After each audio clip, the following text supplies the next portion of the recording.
some of the CCP's own speeches or some of their leaked documents, and they say explicitly that going after Shen Yun is a core part of the fight against Falun Gong.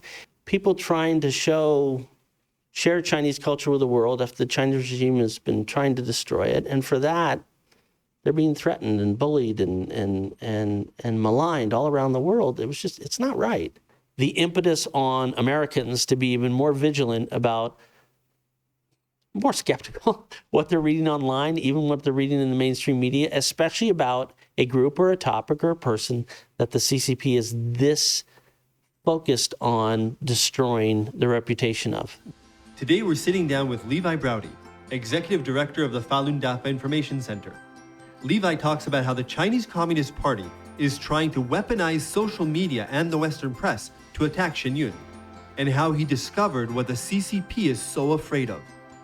I'm Leeshai Lemish, and this is Shen Yun Voices. Levi, thanks for coming over. Thanks very much for having me. Absolutely. Last night I read the new FDI report about how the Chinese Communist Party is weaponizing social media. First of all, congratulations for getting it out. It's pretty quick, it sounds like. Yeah, I mean, the source material for this came to us relatively recently, probably about 5 weeks ago. And so to pull all that together, it came from multiple places, to do our analysis, to do the corroboration that we have to do, to look at some of the other leaked documents we got in the past few years. So that's a pretty quick turnaround for a report like this. So for those who haven't read it, can you just give like a basic overview of the report? Sure. It was primarily built upon some source information we got from the China's Ministry of Public Security, which basically means they were going to, and it looks like already are, backing influencers in the U.S. and around the world to go after Falun Gong in a campaign that they say is to, quote unquote, eliminate Falun Gong globally. And it involves not only just the social media and mainstream media aspects, it also involves, they talked a lot about activating what looks like to be a large network of spies to create division, both in our community and but also with Falun Gong and the U.S. government and other governments. So some pretty alarming stuff. Where does Shen Yun come into play in all this? So Shen Yun, the transnational repression, the idea that the Chinese regime goes after Falun Gong and other groups that are, critical of the Chinese regime is nothing new. And that's been going on for 25 years with Falun Gong.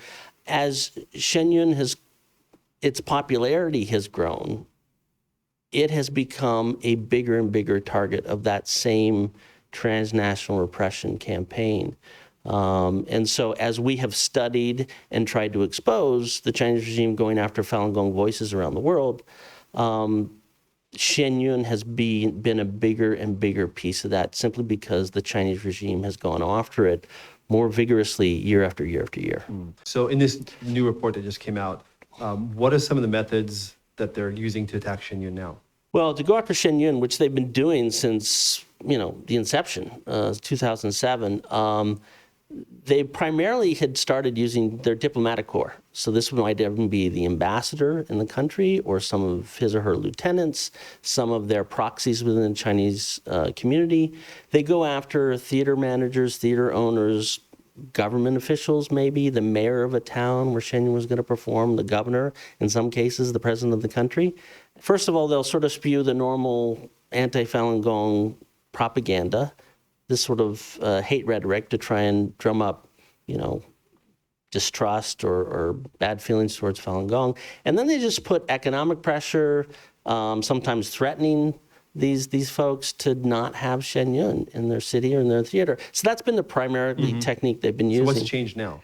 What's changed now is that it looks like, first of all, that's largely failed. In the vast majority of cases, especially in Western democracies like the U.S., the theater owners are not listening to them. And so instead of trying to get the theaters to not have Shen Yun, it looks like now they're going after the greater populace by trying to use first social media, which would then leak into mainstream media, to just get these horrific false narratives about Falun Gong and Shen Yun in this case to stick with the American public, with the U.S. government, to try and provoke investigations. They're trying to build this very communist-style propaganda campaign to get Americans and the American government to turn against Shen Yun. That's essentially what they're doing, and that's what's really new about this campaign. What should we be ready for? It's already happening. right now at the moment, today, it's largely in the Chinese language space. So if you're on X or Twitter, if you're on YouTube, Facebook, there's already this swarm of these CCP proxies going after Shen Yun. It's trickling over a little bit into the English language. Unfortunately, I think what we could see is a lot more of that. So a lot of weird stuff, false stuff coming up about Shen Yun in our social media and eventually actually into our mainstream media. In fact, we've seen a little bit of that already, but that could become much more prevalent of just seeing these weird, crazy stories about Shen Yun in our media. So you're executive director of Falun Dafa Information Center. That's right. What is Falun Dafa Info Center, FDI? How did it come about? So the Falun Dafa Information Center is essentially three things. It's a press office for the Falun Gong community so we can communicate with media and the broader public about what's going on. It's a human rights organization to document and analyze what's going on, primarily in China, but again, with the transnational pressure all around the world, what's happening with Falun Gong and get that into the hands of people. And it's also a place to really tell the Falun Gong story, because when this persecution first started, I mean, going back to the origin of this organization, when the persecution first started, nobody knew what Falun Gong was. This is 1999. Yeah, so this is back in 1999, July of 1999. No one knew what Falun Gong was. Is that a person? Is it a region in China? Is it a city? And so the problem was, the minute the persecution started, the Chinese regime just started sending out all this kind of horrific fake propaganda against Falun Gong, and it was a complete void. And so the media had nothing but that, and that's what all that they were reporting. And so, you know, I first heard about the persecution because I learned Falun Gong from one of my best friends. I had a little startup software company in New York, and he came into the office one day and said, "My mom's gone." I'm like, "What do you mean gone?" And so what I learned is that she was a practitioner of Falun Gong, and this was right when the persecution first started, and they had taken her away, as they had done with what I would later learn, tens of thousands of people, and those for a few weeks. And she was just gone. And so we're like, oh gosh, I remember, we went down to DC, we're knocking on doors of members of Congress, trying to tell them what was going on. But we're sort of, it was a very grassroots kind of thing. There was just a handful of volunteers that up until that point were just practicing the spiritual practice in the park. I mean, we weren't activists, we weren't human rights people. But all this kind of hit us like a tidal wave. And I remember sitting in an apartment in the Upper West Side of Manhattan, several weeks into this persecution. Media's all over the place. Government has no idea what Falun Gong is. It's a total mess. And we're sitting around the couch going, we've got to put something together where media would know they could come and ask some basic questions, where media would know we could disseminate. Because at that point, there was the only connections to people suffering in China were through our communities, friends and family. I mean, the media inside China was not being able to get anything out. And so we were starting to get, stories about someone being tortured or someone being killed. And we said, we got to put something together. And so it was, I think 4 or 5 of us sitting on the couch that night. And we said, okay, let's form a nonprofit. And at that point, it was just, we got to get these stories out. We got to have this basic level of knowledge of what was happening. And so we formed it there, and it went on like that for a few years. What we encountered, though, is that, one, because of the Chinese regime's effectiveness in its propaganda work, but two, just because, the level of knowledge was so low outside of China about Falun Gong, we needed to not only talk about the human rights issues, we had to tell the Falun Gong story. Who were these people? If it's Christians being persecuted somewhere, or Jews or Muslims, people understand that. We've got a background, we've got a history, we've got people in our neighborhoods that we know. Falun Gong had none of that. We were all by ourselves, and no one knew anything. So the information center evolved from just media work and just human rights work to say, let's talk about this Falun Gong thing. What is it? What do these people believe? Where did they come from? Why is the Chinese regime going after them in this way? And so it's really developed over that, and that's why today I say it really does all three of those things. And it really is important. Those three are equally important, just because, again, even in the modern day, 25 years later, we still encounter lots of people in different segments of the society just have certainly no cultural context to understand Falun Gong, but just no understanding of what's happening inside China. And so we really do all that together. So have you been with the Info Center for the whole 25 years? Yeah, I was on that couch 25 years ago in Manhattan, and I've been there the whole time. Has the environment changed in terms of the education work and getting the information about Falun Gong and the persecution out? For sure. I would say, I kind of feel like it's gone through like 3 phases. Okay. Like the first phase was this sort of urgent, every day something was happening, no one knew what was going on, and it was just doing everything we could to get the bare minimum out. Key persecution stories, what Falun Gong was. Something weird and very disappointing happened around 2002, 2003, and that is the media went silent. Mm-hmm. I mean, totally silent. And so for the next 10, 12 years, the battle was to let people know actually this was still happening. Because if you looked at sort of the metrics of the human rights world, the annual reports from Amnesty or the Department of State, you would see what was happening to Falun Gong. A small piece, but at least it was there. But in the media, it wasn't. So that second phase was just trying to let people understand there's still tens of millions of people in China who, by very definition of their faith, are illegal. And are being, kicked out of their jobs, fired, kicked out of school, being put into labor camps and prison camps on a scale that was unprecedented. We've never seen this even in China. This many people that happening to. And it's not just like, with the Uyghurs, for example, that are in a specific region, or Hong Kong or Taiwan or even Tibet. This was heartland China. And this is the thing that the Chinese regime, unfortunately, did a very effective job at sort of squelching, is that Falun Gong was really everywhere in China. Mm. I mean, it was top military leaders, university professors, farmers. I mean, it was everywhere. And so by going after Falun Gong, they were taking an entire section of the heartland China and persecuting them this way. And so that middle phase was trying to get people to understand that this was still going on, because they'd look at the Washington Post, New York Times, I don't see anything. And so, why do you think that is? Just compassion fatigue? The media got tired of the story? I think by and large, there were a couple of factors, and I think compassion fatigue is always a part of it. I don't think it was the main reason. I think the main reason was the Chinese regime figured out that they had to clamp down. And it became one, certainly not the only, but one of the third rail issues, that if you cover Falun Gong, you're out. And that's as a journalist, as an organization, as a company. There have been many stories of companies going in, and if they want to do business in China, they kind of have to do something to toe the line on the Falun Gong issue. And so it really became a third rail issue, and people just wouldn't touch it. I think that was the second, and I would say the largest factor. The third factor was, unfortunately, the effectiveness of the Chinese regime's propaganda. It had been pushing this cult, weird group, evil religion narrative for so long, and some in the West have picked up on that. And, let's be honest, no one wants to go to bat for a cult. And so it will, and it did, and to some extent still does today, damper enthusiasm for would-be human rights, advocates. Mm-hmm. I think all 3 of those factors were at play, but the end result was things went silent. So that was sort of the second phase. Mm-hmm. The third phase, I think, happened when things got very politically tense here, 2016, 2017.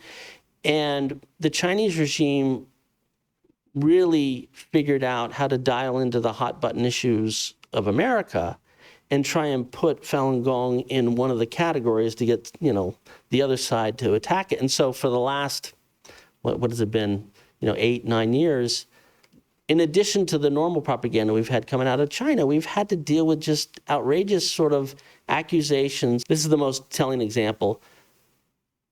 The Falun Gong is racist because we don't allow interracial marriage. My wife is from Taiwan. So you look at, it's completely ridiculous. I'm in a mixed race marriage. I have so many Falun Gong people in the United States and around the world that are in mixed race marriages. It's total nonsense. But that's not the point. The point is racism is a hot button issue in the West, in the U.S. particular, and people still have a low level of understanding of Falun Gong. And if the Chinese regime can plant that seed enough places with enough ferocity, there will be people who feel strongly about that issue, rightly so, who will pick it up. And so we've now, this third phase has had to sort of deal with in addition to the silence in the media, this new wave of propaganda, I would call it, that is more germane or more sort of relevant to Western issues. And so we go into the office of a congressman nowadays, and we've got maybe someone from China who just came out, who was tortured, or who has a family member who's died and want to tell her story. And here we are, I can sort of tell by the look on their face, I've got to spend a few minutes talking how actually we don't prohibit interracial marriage. That's total nonsense. So that has an effect. And that's sort of been this third phase. And it's sort of been kind of tricky to try and let people understand what Falun Gong really is and is not amidst this third wave of propaganda. So is this current propaganda attack against Shen Yun part of this overall attack against Falun Gong in this third phase? It started before that because when Shen Yun first started, a couple things were very clear. One is Shen Yun was going to show the world the beauty and depth and spirituality of real Chinese culture, right? And that's something the Chinese regime has been last 75 years trying to totally destroy so they can get everybody to believe in communism and the communist regime. And so from day one, that meant the Chinese regime was going to go after Shen Yun, and it has. It also irked them that the people who started Shen Yun were Falun Gong practitioners. Because when people go to see a Shen Yun show, as you know as well as anybody, it's a really, for many people, for most people, I would say, it's a really sort of hopeful experience.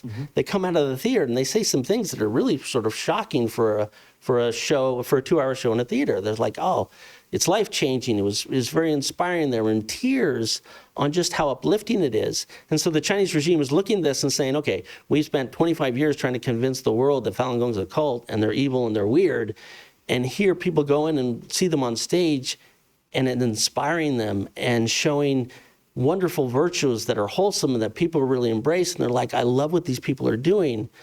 That's going to completely unravel the anti-Falun Gong propaganda. And so for both of those reasons, the Chinese regime has really locked in on Shen Yun since 2006 when it was first started. And so it has all the propaganda they throw at Falun Gong, they also throw at Shen Yun. For sure. Do you have examples of that? Over the years, one of the most obvious examples we see is if you look at the letters from Chinese diplomats or the emails that they send to the theaters, we've got everything from Arkansas to Thailand, right? We've got these letters. And, at the beginning of the letter, they always talk about how dangerous and awful Falun Gong is. So they always start with that. Yeah. And how, therefore, putting on the Shen Yun show is going to damage Chinese relations, and then sometimes they start threatening them economically. And so it's exactly the same tactic they go with Falun Gong. It's exactly the same tactic to go after Shen Yun. Part of the Shen Yun production, we have about 20 pieces every year. There's usually 1 or 2 pieces in there that depict the persecution of Falun Gong. How much of a factor do you think that is in the Chinese Communist Party being really afraid and just going after this performing arts company like that? I think it's 2 things, actually. Because there's a couple, out of the 20 pieces, right? There's usually like around 2 that show modern China. And 2 things come out of those performances that at least I see each year is, one, that they're persecuting Falun Gong horrifically, and that's terrible. But there's also just this general sense of just how tyrannical the Chinese regime is, and arbitrary, and just vicious. And I think that's a key factor also in how much the Chinese regime focuses in on trying to stop a Shen Yun performance, for sure. I remember earlier this year, you guys came out with a report about the overall attempts by the CCP to sabotage Shen Yun. How did that report come about? What made you say, okay, we need to do a report on this? Say honestly, there was 2 reasons. One was, I would say, professional. One was personal. From a professional standpoint, I mean, from the organization of, from the Falun Dafa Information Center standpoint, it was abundantly obvious that looking at the transnational oppression going after Falun Gong, Shen Yun was clearly a high priority. And that wasn't just our observation. If you look at the CCP, some of the CCP's own speeches or some of their leaked documents, and they say explicitly that going after Shen Yun is a core part of the fight against Falun Gong. And so we knew that we had to cover this as part of the transnational oppression. The good news is that the U.S. government has been, at least in the last few years, has really stepped up its game at going after transnational oppression and wanting to know more.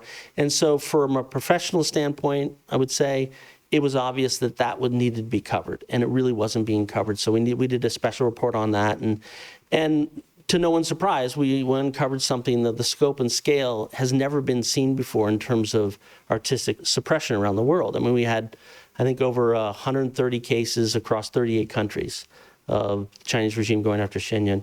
So that was on the professional side. On the personal side, my two sons danced with Shen Yun, and they've been with Shen Yun for many years. And it became sort of personal for me, to be honest, that the Chinese regime would go after this company that has given my boys so much in terms of an education, in terms of a dance training, in terms of the opportunity to travel the world and do what they do. I mean, they're living an amazing life, and yet we're under threat from the Chinese regime. You know, when I go and pick up my boys on campus and bring them out, I mean, they have to put extra security at their gates because we can't have Chinese officials or rogue sort of proxies that they might hire or bullies going in and threatening them. I mean, we've had Falun Gong people beaten up all over the world. We've had one that was shot.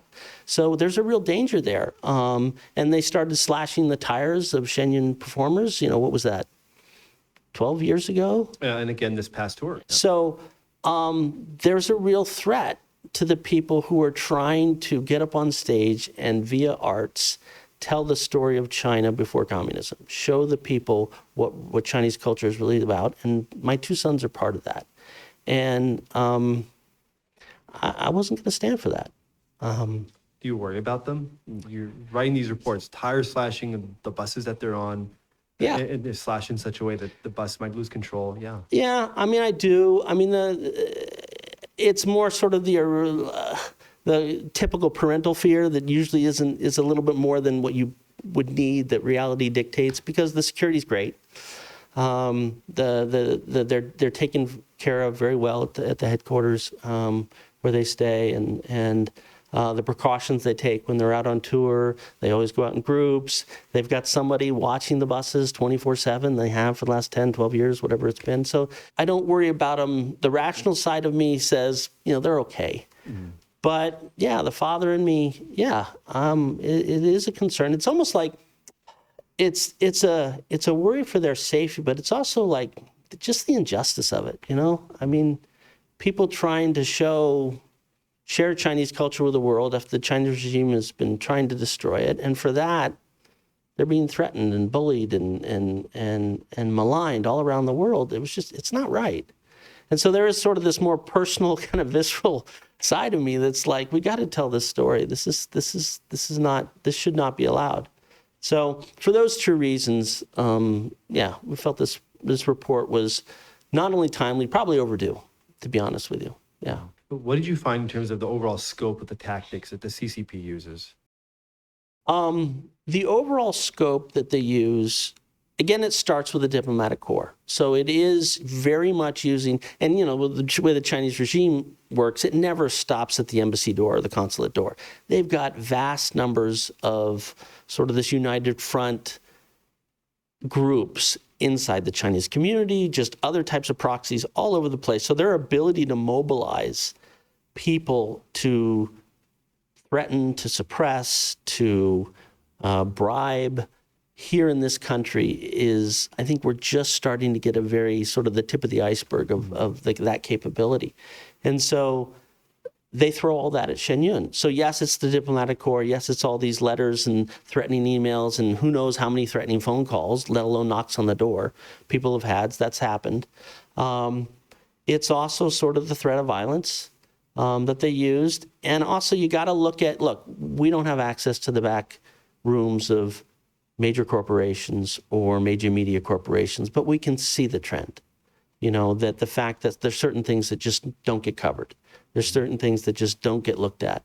And certainly as the largest group of victims that the Chinese regime is going after in a transnational repression capacity worldwide,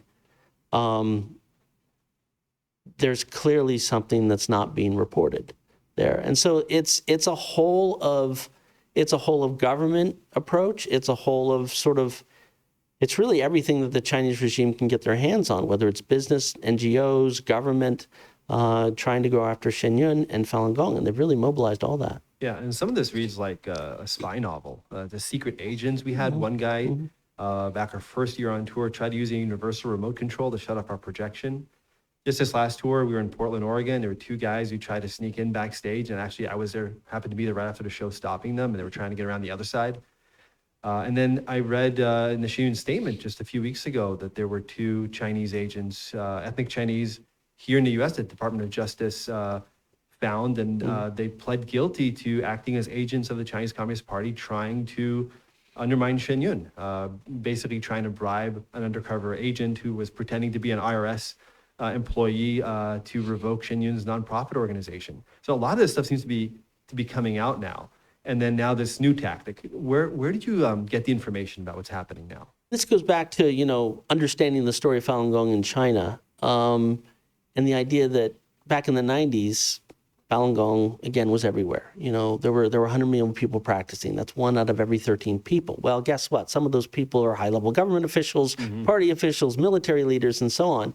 And so it is not unusual for us to, either from a Falun Gong practitioner that's well-placed in China, or just someone who's sympathetic, who knows what's happening, to leak information to us. So you're saying there are people who practiced Falun Gong back in the 90s, had a government job or working up the ranks, and are still, in spite of the persecution, still there. Sure.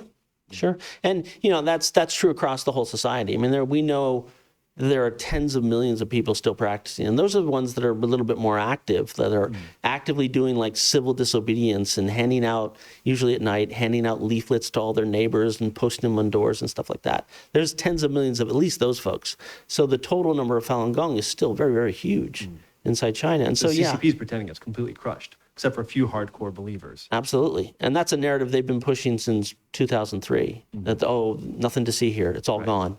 So it is not unusual for us to get leaked information from these people.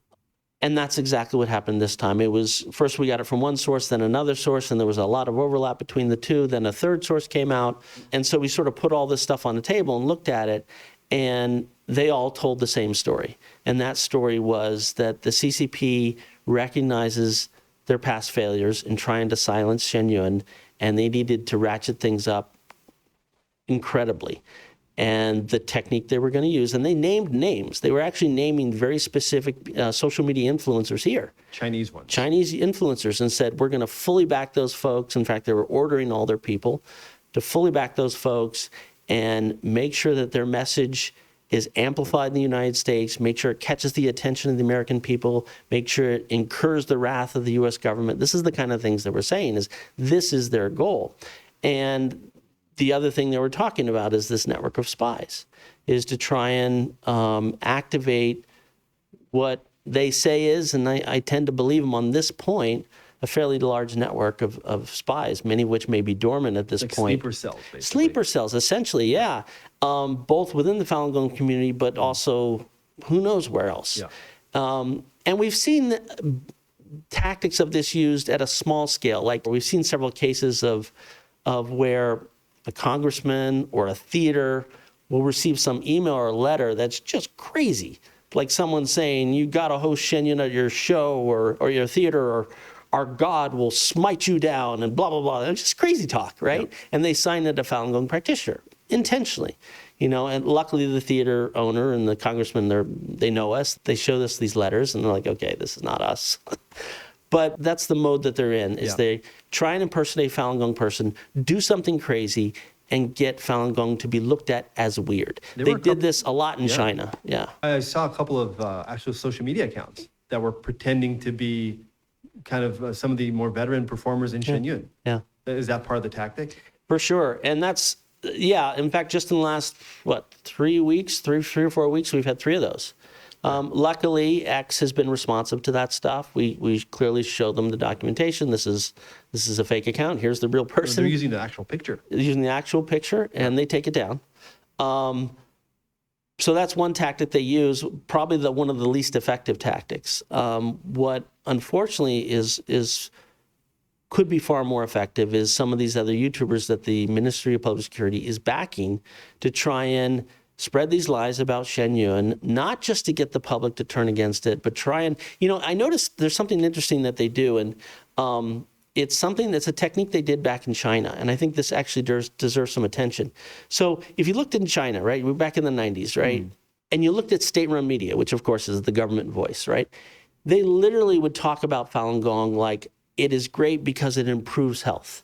It is great because it uplifts social ethics and what they call sort of societal rectitude. This is the Chinese government saying this. This is the Chinese government praising endorsing Falun Gong for its health benefits, and not just health benefits, but talking about its moral virtue, so its ability to sort of bring people back on the straight and narrow and live wholesome, dignified lives. And they say this very explicitly. So in 99, when they decided too many Falun Gong people, we've got to go persecute Falun Gong, we've got to stamp them out and suppress it, they just turn all those strengths on its head. So instead of being great for social order, the Chinese regime would come out and literally say they're disrupting social order. Instead of being great for health benefits, they're saying, oh, they don't take any medicine and they're all dying or languishing as sick. Instead of saying, oh, they're great for the ethics of society, and the fabric of the family and the community, which are things they've said, they say, oh, it's a cult. Yeah. So they take all the strengths and they turn it on its head, and that's how they go after it. Yeah. That's exactly what these influencers that are backed by the Ministry of Public Security are now doing to Shen Yun. So you look at what Shen Yun is, right? It is just from the experience of like the performers, the artists, and I can say this from just watching my two sons who went through the Fei Tian school system and tour with Shen Yun now. It is the most remarkable environment for a young person today that I've ever heard of or seen, in terms of the ability to instill discipline and focus and a sense of purpose in young people, and yet do it in an environment where there's this wonderful kind of band of brothers kind of attitude among classmates and people who are on tour together. I mean, it's the most incredible thing. And I remember being very worried about this about my boys. I mean, at one point we took a tour all throughout the Northeast looking for schools, because I wanted to find the perfect place where he could really get a great education and learn good life tools, and that's exactly what these kids are getting, and some of these young performers. And when they graduate and they move on to Shen Yun, the life they're leading is amazing. And so what are these YouTubers doing? They're turning that on its head. They're saying, oh, these are young people that are being abused, or they're being forced to perform with injuries, or they're living in a cultish environment. They're not allowed to access the internet or the outside world. They're turning that on their head. It's the exact same technique we saw in China. And so, and like with Falun Gong back in the 90s and after the persecution started, Shen Yun, people know it as a performing arts company, but they don't necessarily know what the company is and where its headquarters is. And so into that void, some of these influencers are now being able to put this propaganda and having it stick. And some of the mainstream media are starting to pick up on it. And so this is a real battleground now, much like we had with Falun Gong after the persecution started, to make sure people understand what Shen Yun really is about, because the communist regime is coming for them. And they're going to focus in not only to reverse the strengths, but they're going to focus in on propaganda points that could cause legal trouble or inspire the interest of the U.S. government. Because, I mean, look, if you accuse someone of child abuse, immediately everybody sits up, right? That's something that's going to get your attention. The Chinese regime knows that. So they're dialing in on these things. They're taking the strengths of Shen Yun and they're picking the ones that, these are the best and most effective for attracting legal attention. And this is a very, very deliberate strategy. And they're going after this essentially to try and get Shen Yun shut down. I mean, they won't succeed, but that's the mindset. And that's why this report, this latest one we just did, I think is so important, because we're at that critical stage where people don't really know what the company's like and what it's like to work there. And the Ministry of Public Security is clearly in full court press mode. Yeah. And so we got to stay ahead of that. Yeah. Well, that's one of the reasons we wanted to have these kind of conversations, is to really open up this world for people and show them these are the people who are in Shen Yun, who are involved as parents, as friends, as family, the performers, musicians, whoever they may be. This is who they are, and that's what life is like. And just really make it way more transparent for people to see who these people are. thinking about like how savvy they are to be able to pinpoint these things. Do you think that the CCP, this is happening, sounds like at the provincial level, at a ministerial level. Do you think they're getting help? Do they have like consultants or PR firms in the West that are telling them, hey, this is what you need to do to take it down? We don't know for sure, but I think it's pretty obvious to look at their methodology and determine that they've got to have someone, a firm, somebody helping them with this. We know that when the persecution first started back in 1999, that the Chinese regime did have, unfortunately, the help from Western PR firms. Mm-hmm. And it was very obvious because when the persecution first started, they were all over the place. I remember one of their officials going on Ted Koppel when he had the Nightline show, and Ted Koppel asked him point blank, why are you cracking down on this group? And the guy was like shifting in his chair and he's like, they're disrupting traffic. And Ted Koppel's like, you got to do better than that. I forget exactly what he said, but he's like, that's ridiculous. And it took him several months, but then fairly quickly, or instantaneously, they immediately had a cult narrative. And they had all these narratives lined up and they started hitting Falun Gong with that. So clearly somebody, some firm, and we know now that there was this Western PR firm, was helping them with that. You see the same thing here. They've tried all kinds of things with Shen Yun. It hasn't worked. It's largely failed. And then suddenly they have this burst, just in the last 6 months, 8 months, where they're really laser focused on these key propaganda issues.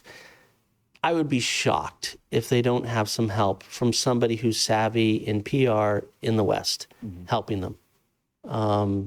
Nothing else makes sense. Looking at how they take a positive and turn it into a negative, I'm seeing a parallel here between how they attacked Falun Gong in the beginning. At first, they were saying Falun Gong is this just really deeply Chinese thing. This can represent us, and Qigong in general. And during the boom in the 70s and 80s, here's something, China's contribution to the world, the Qigong boom, and this is something that can really bring out that's both our values and something that Western science does not have right now. And Falun Gong was at the tail end of the Qigong boom and bringing out these ideas that were very, very deeply Chinese. And then they say, no, Falun Gong is anti-China. It's an anti-China force. And then same with Shen Yun. We're performing 5,000 years of civilization, the stories and legends, the values of traditional China. And they're saying we're anti-China. Of course, what they probably mean is we're anti-CCP, which even that's not really our mission. Right. It's just kind of a byproduct. Right. So for you, like having gone on this journey from the day one when the persecution started, and I wasn't involved in Falun Gong or Shen Yun back then, but you were there on the ground, seeing that, does it feel like a rerun right now? Like it's happening again in a different way? I think that's exactly what's happening. That's exactly what's happening. In the tactic, like you just said, the reversal tactic, in the idea that they suddenly become laser focused on key propaganda issues that they're going to think are going to really resonate. Back then it was, stumbling around. Oh, cult, that works in the West. Let's call them that. Now it's harming children. Let's call them that. And so it very much feels that way. Yeah, I mean, it's interesting. Again, it's interesting you mentioned that because just for me personally, now that you say that, looking at sort of my, I guess, both intellectual and emotional response to what's happening, I've been involved in this 25 years. It is very similar to those times we were sitting on the couch in the apartment in the Upper West Side of Manhattan back in the late part of 99, 2000, where it was clear there was an onslaught of propaganda that was dumping into a void here. And we were kind of trying to cover, it was almost like a little bit like whack-a-mole, and trying to sort of cover all these bases that they were suddenly throwing at us. And it's very much like that with Shen Yun. Again, like with Falun Gong, Shen Yun's been in existence, It was formed in 2006. 18 years. 18 years. And now, after all that time, in the last 6-8 months, this new campaign achieves laser focus and much more visibility and scope and scale in the West. So I hadn't thought of that, but yeah, it very much does feel that way. How do you find the energy to keep up the fight for 25 years? You ask very good questions, Leeshai. There are a couple things that come to mind. First of all, this has always been very personal for me. And I don't mean like in a vendetta kind of way. I mean sort of like, because my story was, I was in this small software company, a startup. It was me and 8, 9 guys. We were in this little startup company in 1998 in New York.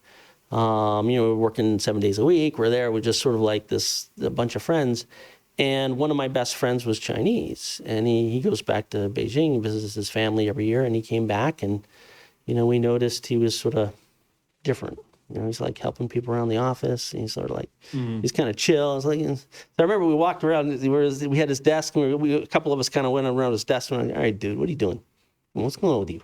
He's like, yeah, my mom taught me this Falun Gong thing, right? And so he taught us this exercise and meditation practice, and we started doing it. And so for me, that was the introduction. There was no persecution. There's none of this stuff. And so my first introduction to Falun Gong was what it was for me personally, which was something that was, the first impression was something that really brought, it's hard to describe. It's like harmony to the body. It was like suddenly everything that was a little bit off or what, didn't feel quite right. It was just sort of this, that feeling when you go to the gym, an hour and a half, hardcore workout, take your shower, you walk out the door, the mind is clear, right? You're just sort of like, yeah.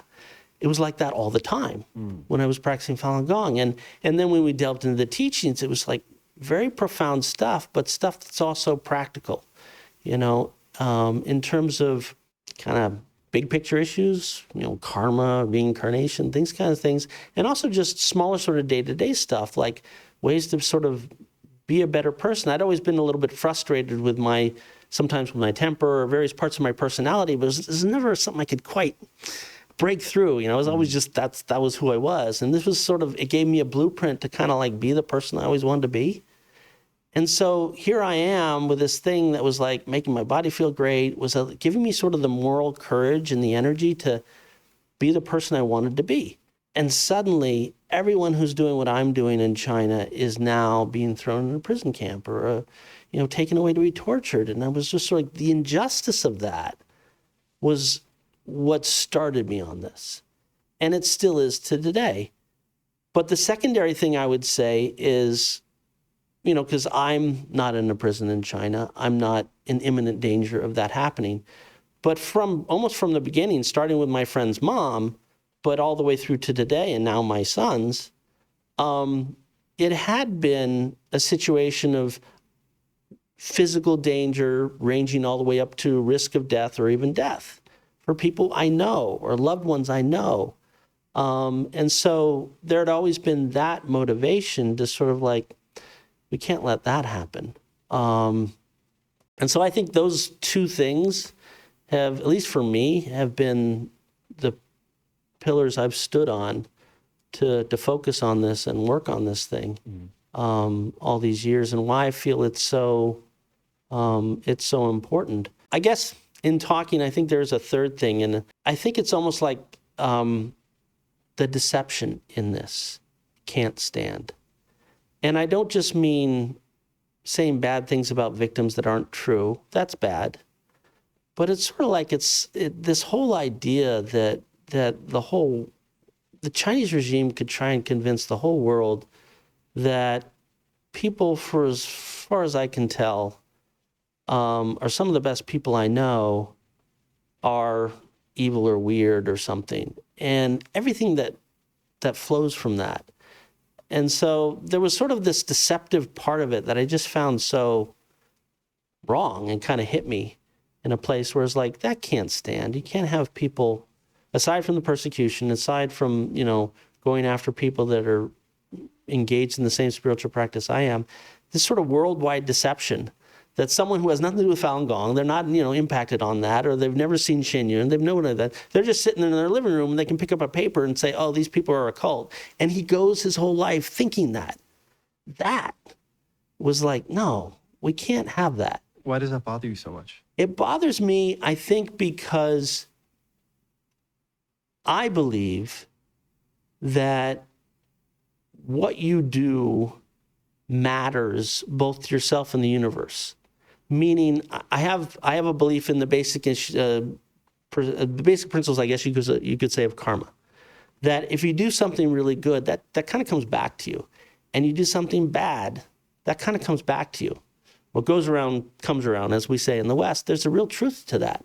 And you can get very metaphysical with that. You could also get very, very basic, sort of mundane, every day. There's real truth to that. Sure. Instant karma, yeah. And I think everybody in some flavor believes that. You know, we teach our kids to be good, to not harm others. I mean, you see that in cultures all around the world, and I think there's a real truth to that. Okay, so back to this guy who's never heard of Falun Gong or Shen Yun or anything like that. He picks up a paper and says, oh, these people are a cult. And he goes around his life thinking that, and perhaps at some point acting on it. Even if it's a small decision. Maybe he works at a university and there was going to be a Falun Gong group that was going to come and give a talk about what's happening in China, and he goes, no, I'm not going to allow that. Yesterday you were an innocent American person sitting on your couch reading a paper. Today, you're now complicit in this whole thing. And I think that is not just a theoretically bad thing, that's actually incurring karma. And if the lie is big and bad enough and it affects so many people, what are they doing to themselves? That's what bothers me about it. It's sort of like it's trying to convince the world to be bad people or be at least be complicit in something that's really horrific. And to no fault of their own. This guy on the couch did nothing wrong besides pick up a paper and read the wrong information. And yet, where's that going to take him in his life? And, you know, if he's someone of consequence, maybe he's a policymaker in some government somewhere. And now he's making policy about what we may or may not do with the Chinese regime and how that will affect the people that the Chinese regime is persecuting. Maybe he's involved in a business and he's investing in parts of China that is buying equipment from the military industrial complex there or supporting their firewalls so that they can track down Falun Gong people. Again, an innocent American yesterday who had done nothing wrong on this front, and today he's doing something wrong. And that strikes me as really bad, because now we're not talking, you know, the human rights abuses are awful, and that's the core reason. But now we're talking about sort of a persecution that kind of touches everybody in a certain way, because they sort of go out and do things against what, if they understood the situation, they wouldn't, and creating bad karma for themselves, to put it directly. And so that's why I feel so strongly about this whole deception of this thing is so wrong, because it kind of pulls everybody in, and the bigger and louder the Chinese regime voice can be, whether they're talking through their state-run media or they're going through these YouTube influencers or seeding some sort of propaganda point that makes its way into the Washington Post or the Wall Street Journal or something, that's affecting all these people. And I find that very disturbing, the fact that that kind of deception could be allowed and the impact it would have on people. So how would you recommend that people sitting there with the newspaper online in the era of fake news and fake social media accounts and don't know who to believe, where do they go? How do they find out an approximation to their best ability of the truth? Yeah, that's a tough question. I think the answer is, one is a common sense answer. If you see something weird about Falun Gong and Shen Yun, it's probably wrong. But more importantly, I think, is for stories like this, I think it's important to go back and learn the truth. And okay, so what is the truth? Usually you can find the truth on something, a person, a topic, a group of people, an organization, before there was a vested political or economic interest in telling the story one way or the other. Go back, if you want to know what Falun Gong is, go back and learn what were they like in the 90s, when the Chinese regime wasn't gunning for them, when none of this was an issue, they were just a bunch of people practicing meditation in a park. What was the story then? Go back to before they were famous, in other words. You know, and I think it's to some extent it's true with people. Go back to before they ran for office or became famous or whatever. What are they as real people? I think it's the same with organizations, it's the same with groups of people. Go back and look at Falun Gong in the 90s. What was it? That's what Falun Gong is. Before anybody had a vested interest in telling the story one way or the other. Understand that story and use that story as the metric that you measure anything else you hear later on. The same with Shen Yun. Go back and look at their story before all this stuff started hitting.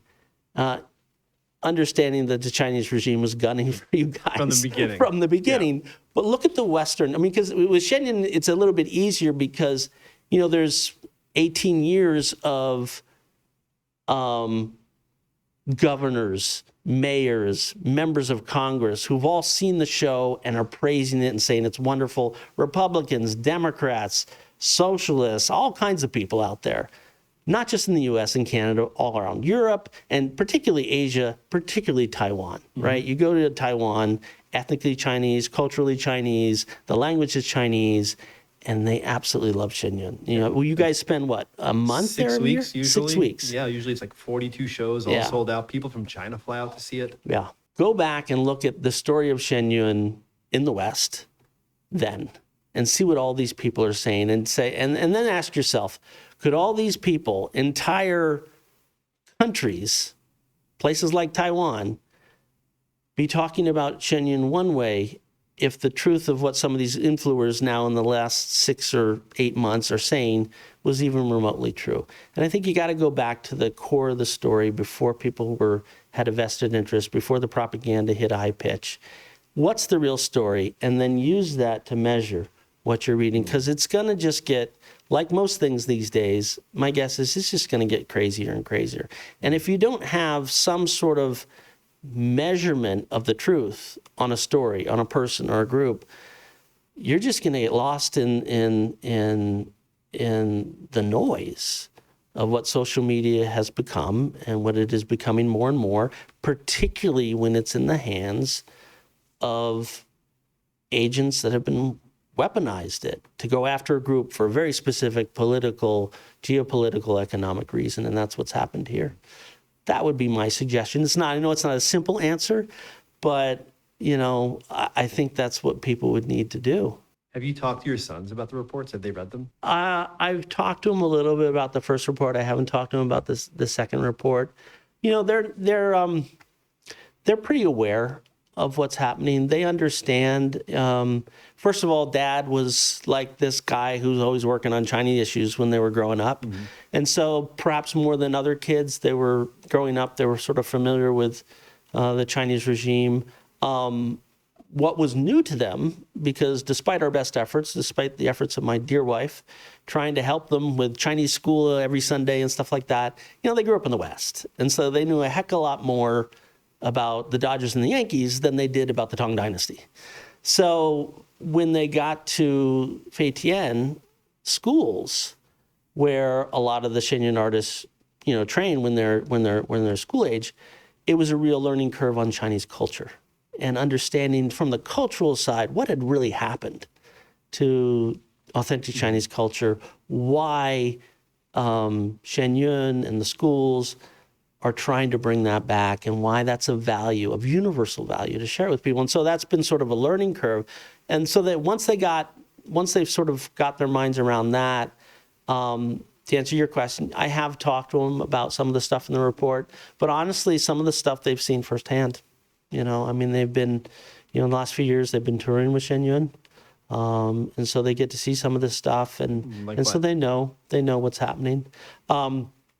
Well, particularly it's sort of like the older members of their troupe, the professional, dancers and stuff, talk about when there's a pressure on a theater or things like that.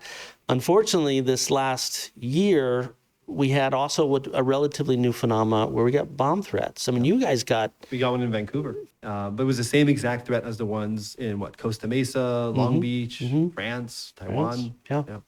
So where were your sons?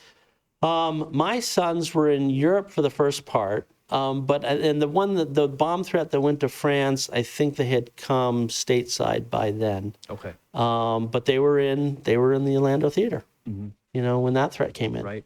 In fact, this last year, because of the bomb threats, we had sniffing dogs and everything, just making sure we realize that they're bomb threats. But if you're in a theater or you're a performer, you want to make sure 100% it's not the boy who cries wolf, and this time it's for real. So yeah, they go through all the security, make sure, and it was all, I can't emphasize this enough, they were all sent basically the same verbiage from one or two same accounts. It was just one guy probably just sending these emails out. Then proved to be very vacuous. But yeah, we definitely went through all those measures to make sure.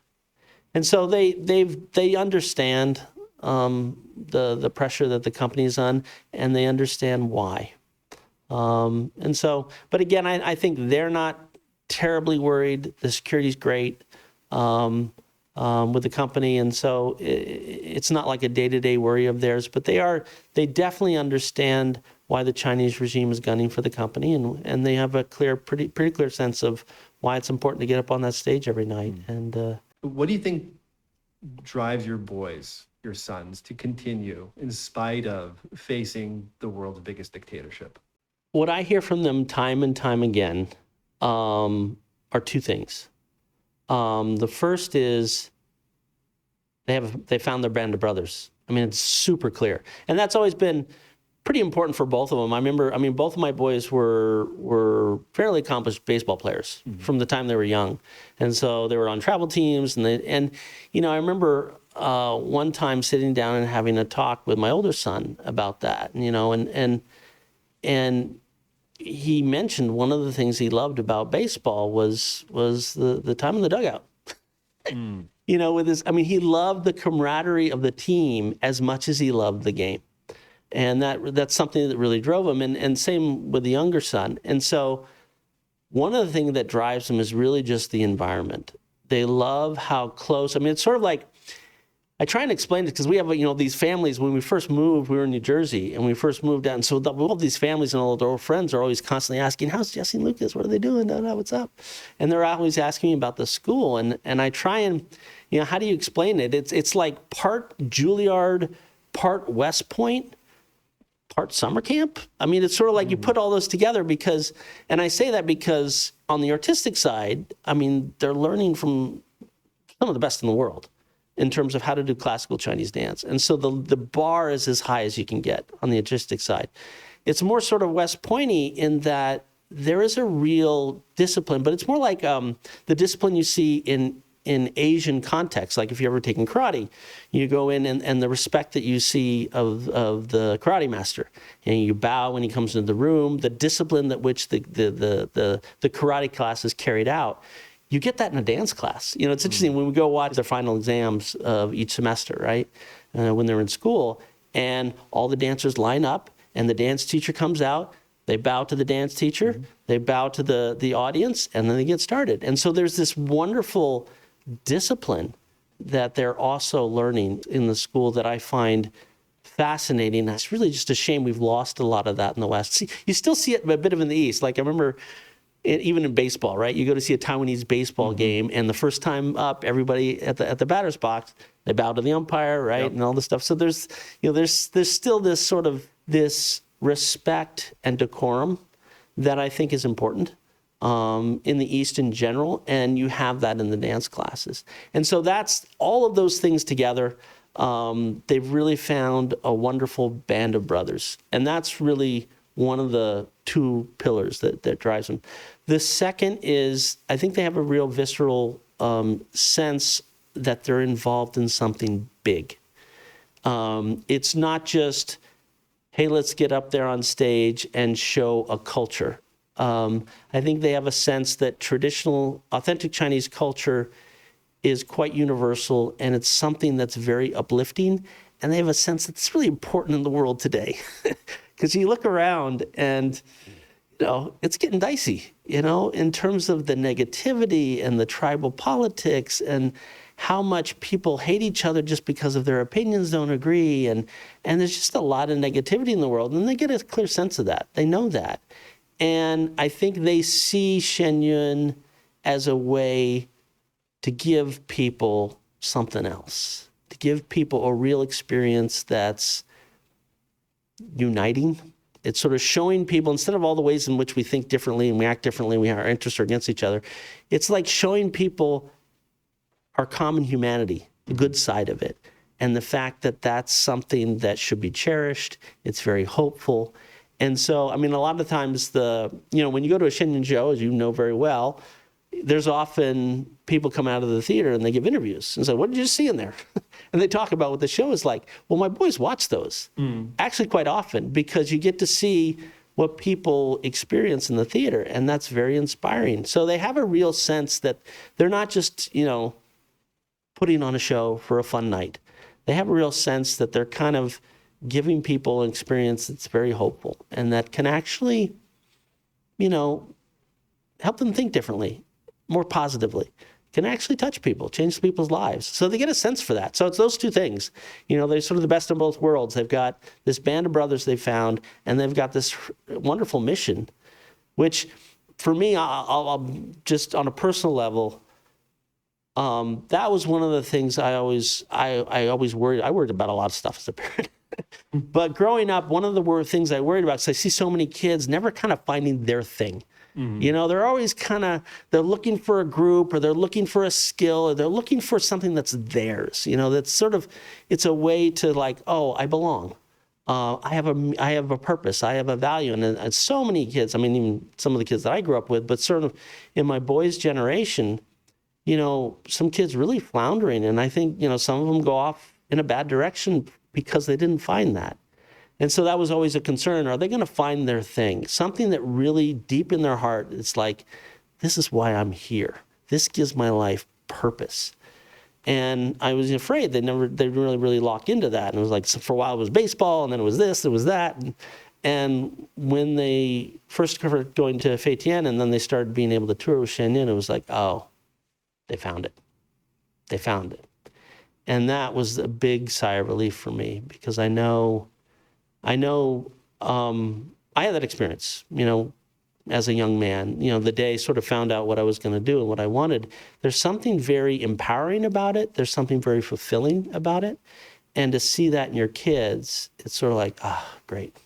What was it like for you seeing them perform for the first time? Cried like a baby. Oh boy. Still do, actually.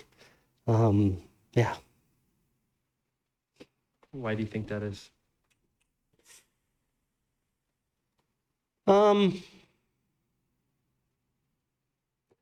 Well, if I may say so myself, I'm not a classical Chinese dance expert, but they're both very beautiful to watch. And they're different. One son has this very sort of commanding presence. When I look at him on stage, I'm like, dude, he's not that tall. There's something going on. But he has this way of dancing. It's sort of like, especially when he does like a general or something like that, he's like, there's something very commanding about his presence that is remarkable, that he could turn that on. The other one is a little bit different in that he has sort of this bearing to him. I think the word in Chinese is what? Yun. Yun. Okay. He has this bearing in it where he brings something very circular and beautiful out when he's dancing. And it's sort of a different energy than the first. And, not to pigeonhole them in those categories, they get better and better at doing different types of dance. But there's something very fluid and circular about the way he dances. And I just sort of it's interesting because they're doing the same thing. They were trained in the same thing. They were raised in the same family. They have the same genes, and they get up on stage, and there's a unique strength to each of them. And to see that come out, and through the Shen Yun training, to see them be able to do that on stage is sort of like, wow. So that's one thing, is to notice their ability and to exhibit those strengths. But also just on stage, you can see it, what I was talking about, that they found their thing. And it's probably not unlike, watching your kid pitch a first inning for the first time in the major leagues, and that kid's been working all his life to do that. And, I'm sure parents all over the world experience this, but you see a kid find their thing, be able to do it well and love it. It's just, what else could you ask for as a father?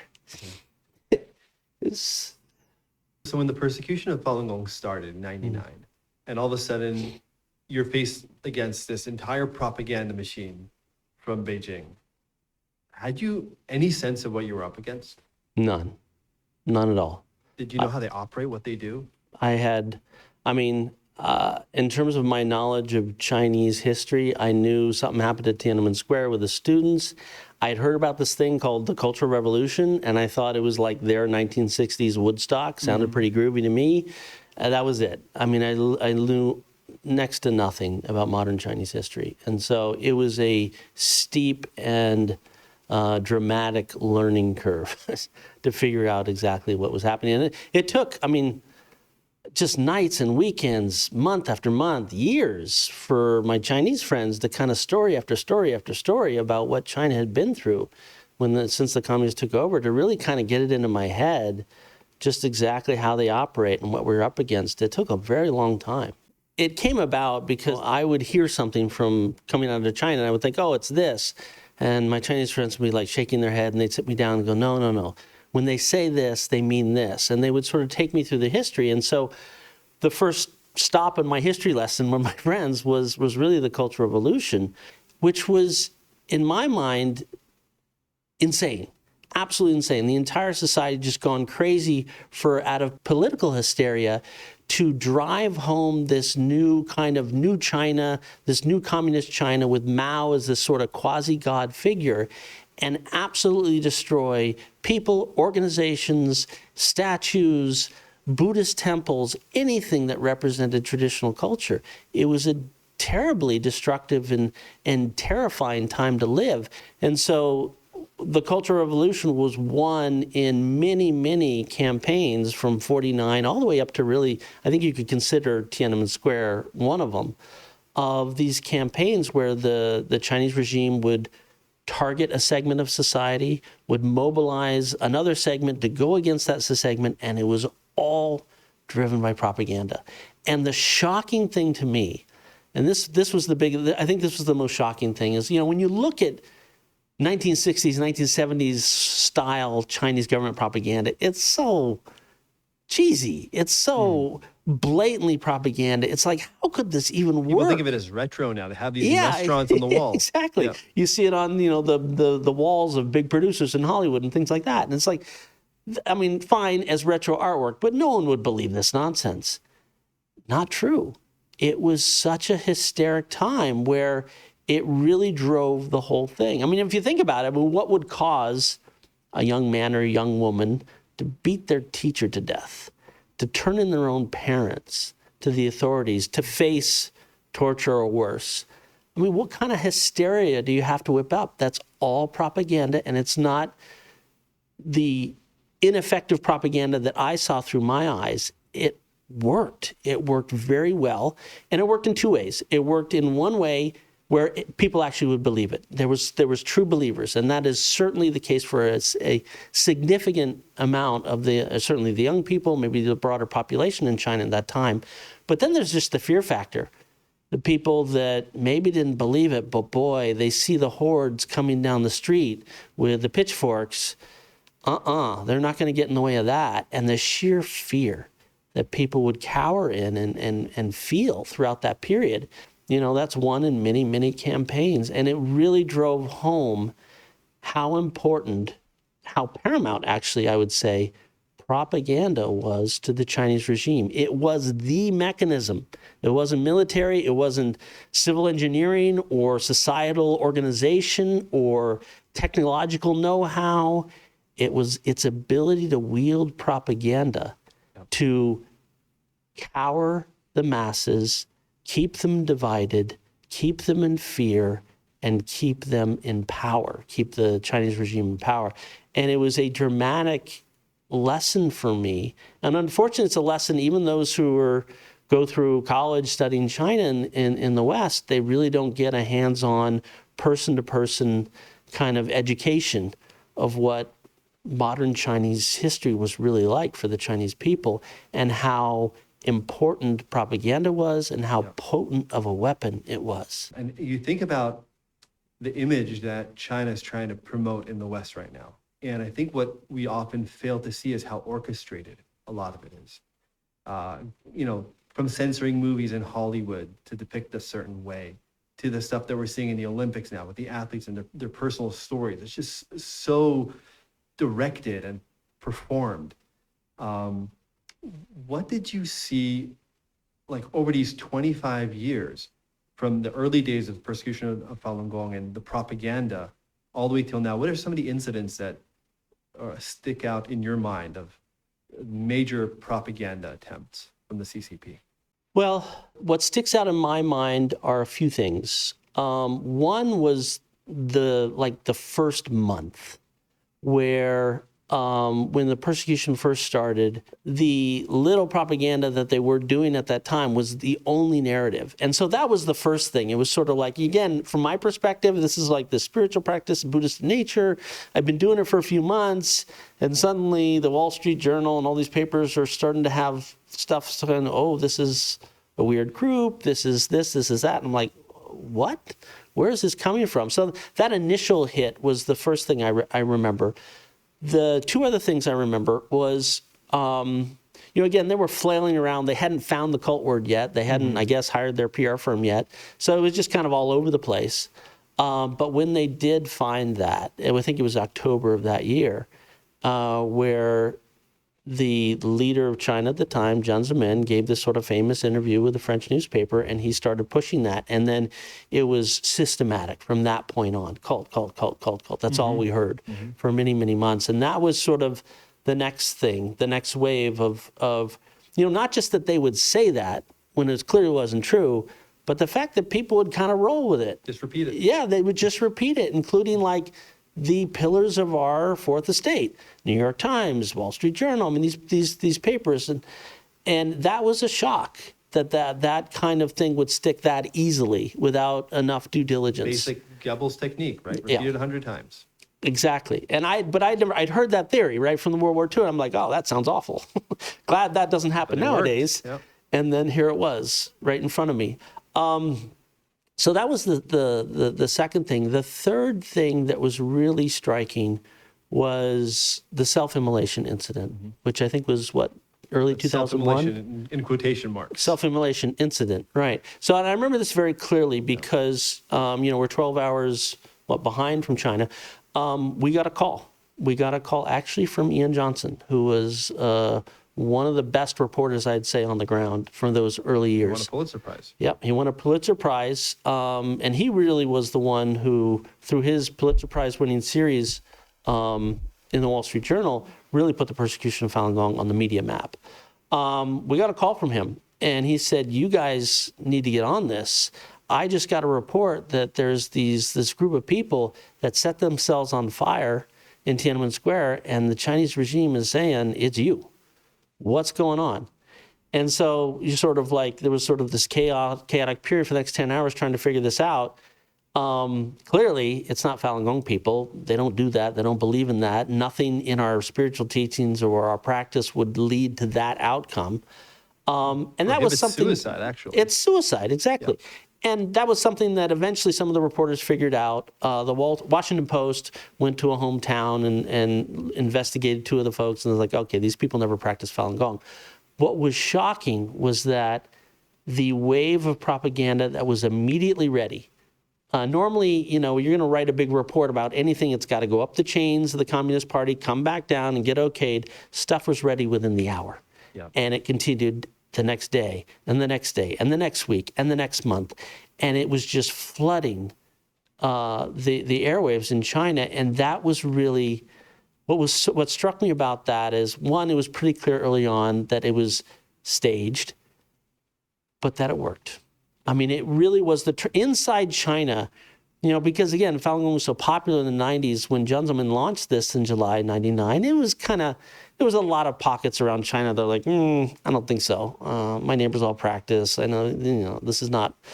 The fear of another cultural revolution was always in people's minds, but it didn't really take hold until the self-immolation.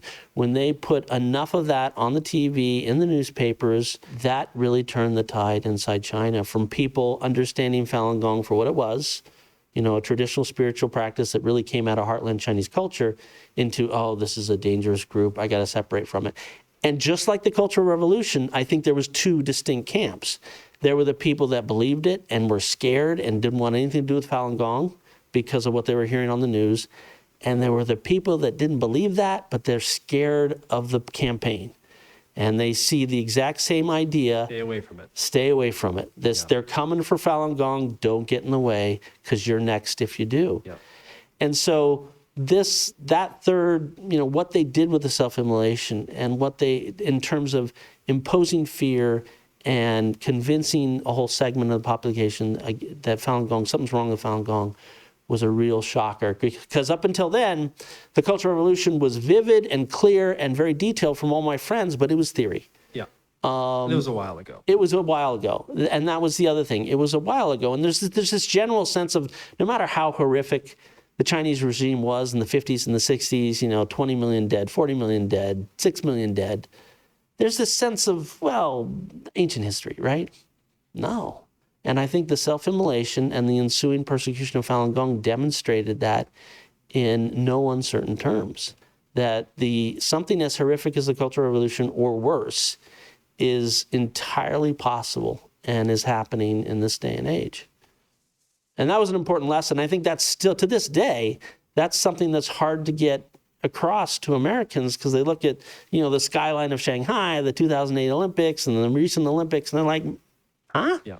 No. And it says something about the news cycle as well, certainly in China, but also here in the West, where now we look back years later and we know that it's debunked. There's been films about it, false fire, there's been all kinds of reports picking the story apart, but it almost doesn't matter, because when it first came out, everybody believed it was parroted all over the world, and it changed public opinion. And it's been a long uphill fight since then to turn that around, because such a massive, well-orchestrated propaganda campaign from the world's biggest dictatorship. The other thing that I think it really drove home for me, again, is this idea that, we hear a lot of talk about, military spending of China, how much they spend on the military, how much they spend on this, and, all the things that they do, raising people up out of poverty and all this stuff.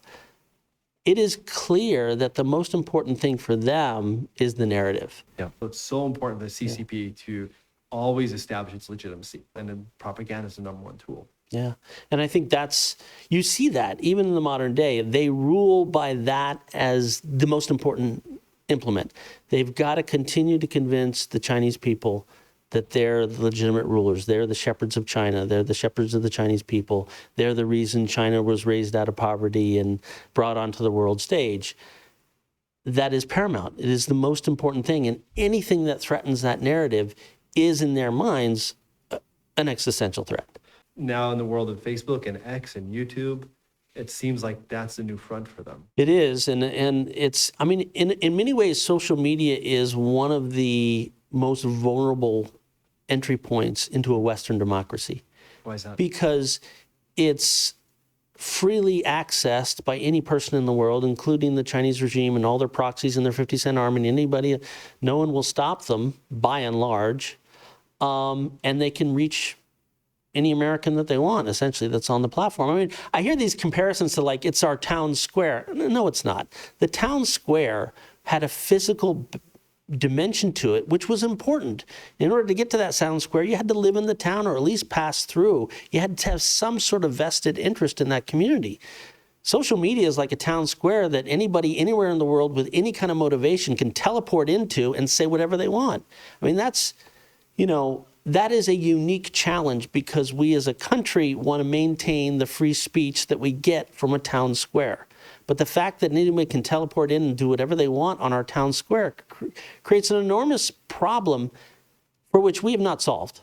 We have not solved that issue. And how do you maintain that as a free speech location, one not allowing regimes like the CCP to come in and take over the whole, usurped this idea to basically start controlling the narrative of what we think in our town.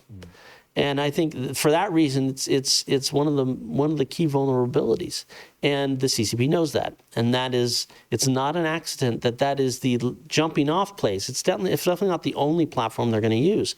But in this latest report we just did, the public security is using that as a starting point, an entry point. It's their beachhead to try and get into the narrative of America, the mainstream media, any other places they can, to put propaganda in, and they're starting to become very effective at it. They have TikTok, they've had these other platforms for years, but the idea, again, that they're going to focus this on Shen Yun and they're going to weaponize it is a significant escalation from what they've done in the past.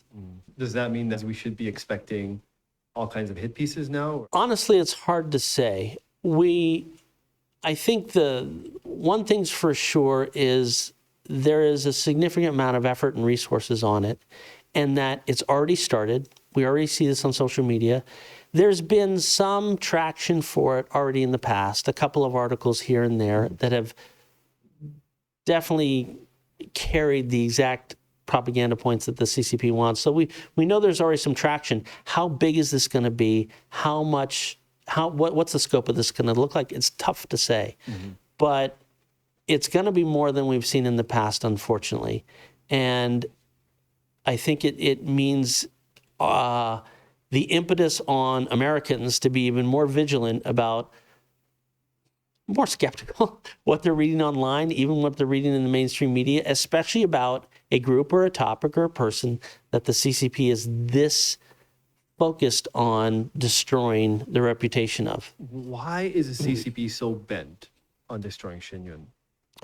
Did he feel that Shen Yun can take them down? Actually, it's a really good question, because on the surface, it's sort of like, what? What's the big deal? It's a bunch of people on stage dancing.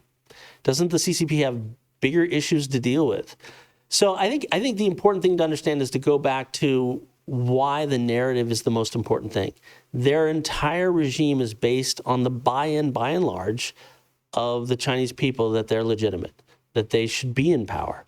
And so anything and everything that would challenge that is an existential threat. So let's look at Shen Yun. What is Shen Yun from the eyes of the CCP? I think it's a few things. One, it's a clear indication of how wonderful and glorious and spiritual Chinese culture is without the CCP. China before communism. Before communism. The implication is China after communism. Exactly. And so Shen Yun sort of shows the world how great China could be without communism. And that, I think, represents clearly an existential threat. I think it also shows the tyranny of the CCP. I mean, for years, in this country at least, I think generally in the West, we just think of China. We don't think of, oh, there's a ruling communist party, and then there's the Chinese nation, the people, and the culture. Those are two very different things. The Communist Party was an import, and they forcibly took over.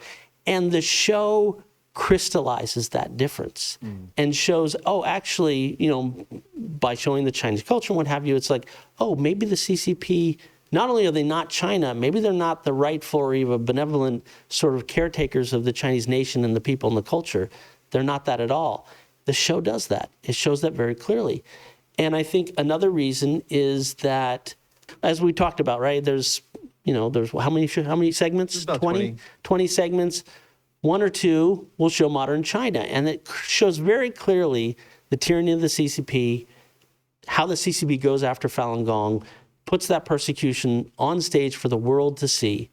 And that shows, probably more than anything else, the true nature of the CCP in a way that they do not want the world to see.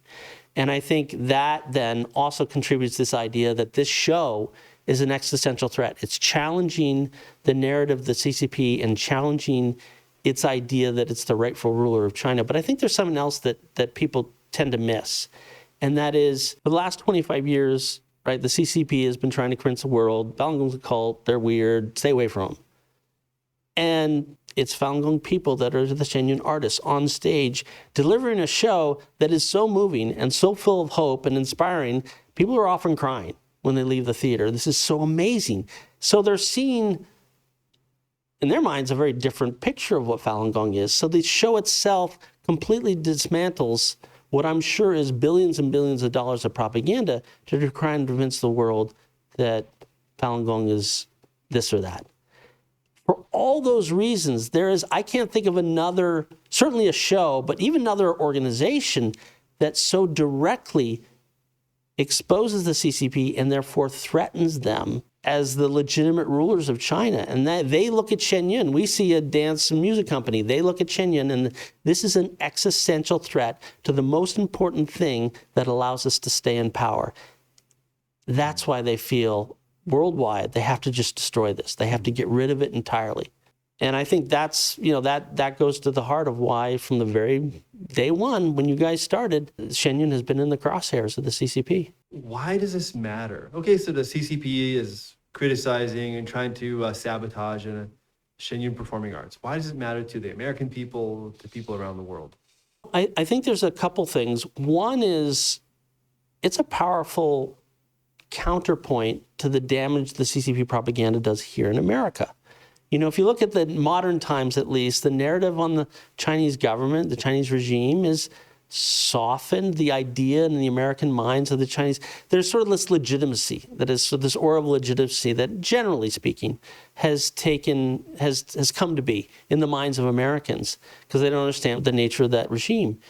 And the show helps clean that up. It's a very potent counterpoint to the false propaganda coming out from the CCP and helping to understand what's really going on in China, both in its history and the modern day. So it's an important asset from that perspective. I think what people also need to remember is you're an American company. This is an American enterprise. It was formed by and large by first-generation immigrants who came here and with nothing built this amazing institution that is now showing Chinese culture to the world. This is yet another example of great ideas that may have started elsewhere, in this case, a wonderful culture elsewhere, coming to America, and America being the incubator of ingenuity and allowing people to create something and then share it with the world. So I think there's a point here that we should feel proud about, that we should be supporting. And the fact that the CCP is going to decide, well, this particular American company, we want that destroyed. To let them do that, I mean, what's to say they wouldn't, if they succeed in that, who's next? Maybe there's another company or another enterprise that the American, that starts here in this country or somewhere in Europe, they decide that they don't want. Are we going to let them destroy that too? And I think the last thing is, and it comes back to this new report. I mean, what is this report? I mean, sure, it's an exposition of what the CCP is planning to do to attack Shen Yun in social media and our media. But really, that's a case study. And it's a case study for what? It's a case study for the CCP to be able to dictate to the American people, to people more broadly in the West, to our government, what we should be thinking on a topic they care about. If they succeed at convincing us that Shen Yun is bad, that Falun Gong's bad, that means they have a capability to convince us of that, of anything else. And if we can't defend this, no one's safe, I feel. Are you hopeful? For sure. I'm very hopeful, but that's not to detract from the idea that it is definitely a protracted battle, and it's one that's getting quite serious.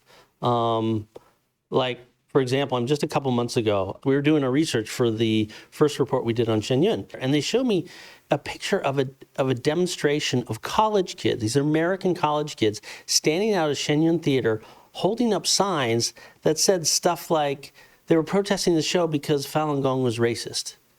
Again, coming back to the idea that this is a complete fabrication, the CCP deliberately put this out there because it's a hot button issue, and it made its way all the way down to Florida into the head of these American college kids, so much so that they're now standing out there protesting the Shen Yun show. That's how far it's gone. So it is a huge problem, and this latest report we just did shows it could get a lot worse.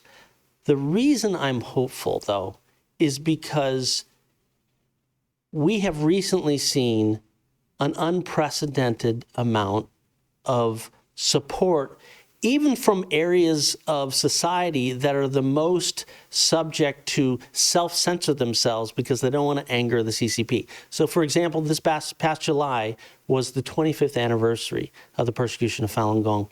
And the groundswell of support that came out from members of Congress, we had a statement issued by the Department of State, and that wasn't the only one. I mean, both this administration and the last administration has been tweeting out support, have been sanctioning Chinese officials specifically because they're persecuting Falun Gong. Prior years, that never happened. And actually this July, the American ambassador to China joined this, and he tweeted out something supporting Falun Gong. This had never happened in the 25 years we've been doing this. So these people who are even the closest to China, or the executive branch, the congressional branch of our government, are giving us more support than we've ever had. Everybody is sort of coming out and saying, look, this has gone on way too long, and it's got to stop, and we're going to start putting in real measures and taking real steps to try and get the regime to do that. So for the first time in the 25 years, just a few months ago, the House of Representatives just passed the Falun Gong Protection Act. And that's a law that has some real teeth. If we get it past the Senate, we get that signed, that allows our government to name top Chinese officials, military officials who are involved in the persecution of Falun Gong to be sanctioned, to have assets frozen. So this kind of support at all levels of the government is something that we hadn't seen before. So clearly there's this growing awareness that the CCP is a real threat and that what they're doing to Falun Gong is a case study of what could happen. And people are wanting to put a stop to that. And so that's the part what makes me real hopeful that this can't last that long. People are getting pretty clear about why the CCP needs to be stopped and why these persecutions on Falun Gong, the targeting of Shen Yun, won't stand. And I think people understand the nature of Shen Yun and appreciate it far more than the propaganda is going to be able to convince them otherwise. But we gotta keep at it because we gotta make sure that trajectory stays in that direction. Yeah. Levi, thank you so much for all your work. Thank you for having me, Leeshai. It's good talking to you. Likewise.